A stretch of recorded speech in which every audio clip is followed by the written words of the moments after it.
Mga katoro, mga kaibigan, nandito na po ulit si Kuya Bong. Ito po yung tagapaglinis natin. Matindi po sa linisan. Ah. Ito si Kuya Bong. Hindi po yung maglinis. Masipag po yan si Kuya Bong. Masipag po maglinis. Mama mo? Yun ang kasama mo sa inyo.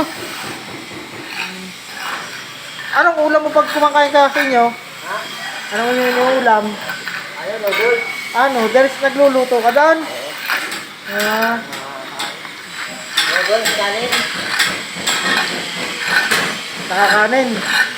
Ay, nagja-jogging ka pa ngayon? Hindi na. Kala ko nagja-jogging ka pa, ako sasama sa iyo. Wala nang iniuutos sa iyo si ma'am. Wala na, matagal na.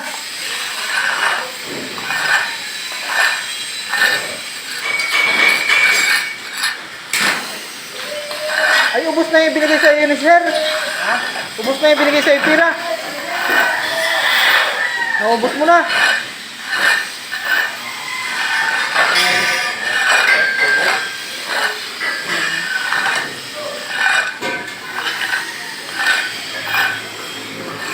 Ang po mga katoro, tingnan niyo po si Kuya Bong. Napakatyaga po niyan. Natyaga po niyang kinukot-kot yung mga ng semento.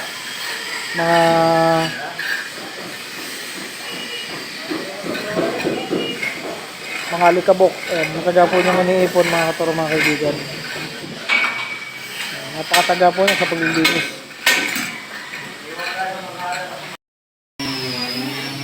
Mga katoro, mga kaibigan, ganito po yung ginagawa ni Kuya Bong sa amin kapag nandito. Ito po naman yung napakalinis talagang gumawa. Siya po ay talagang lahat ng basura ay alam niyang i-separate. Hindi niya pinagsasama-sama, yun ang maganda sa kanya. Siguro yun po yung talent niya. Ang pang-araw-araw pong buhay itong si Kuya Bong ay minsan siya po ay nag-iigib po siya sa mga bahay-bahay dito. Inutusan siya ang patapon po ng basura.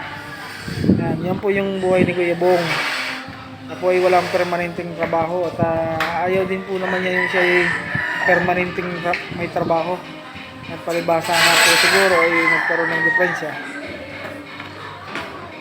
Kaya ang gusto po niyang trabaho ay yung kung anong iutos lang. Yun yung ginagawa niya.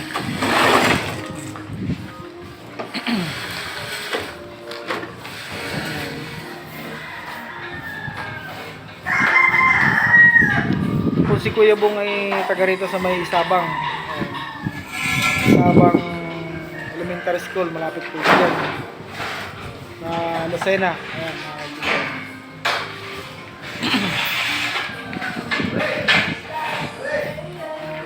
ito po yung gawain niya sa araw-araw pag po nandito.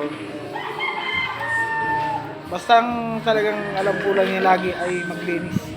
Hindi po siya pwedeng pagtrabahuin ng katulad ng mga sa construction na normal na nagtatrabaho na ginagawa namin. So, alanganin po siya mga katulad. Ganyan po ang talent talaga niya. Maglinis araw-araw. Sana po mga kaibigan, itong taon na ito, kung makikita nyo din, hindi naman po nating tulungan. Abot na ating makakaya.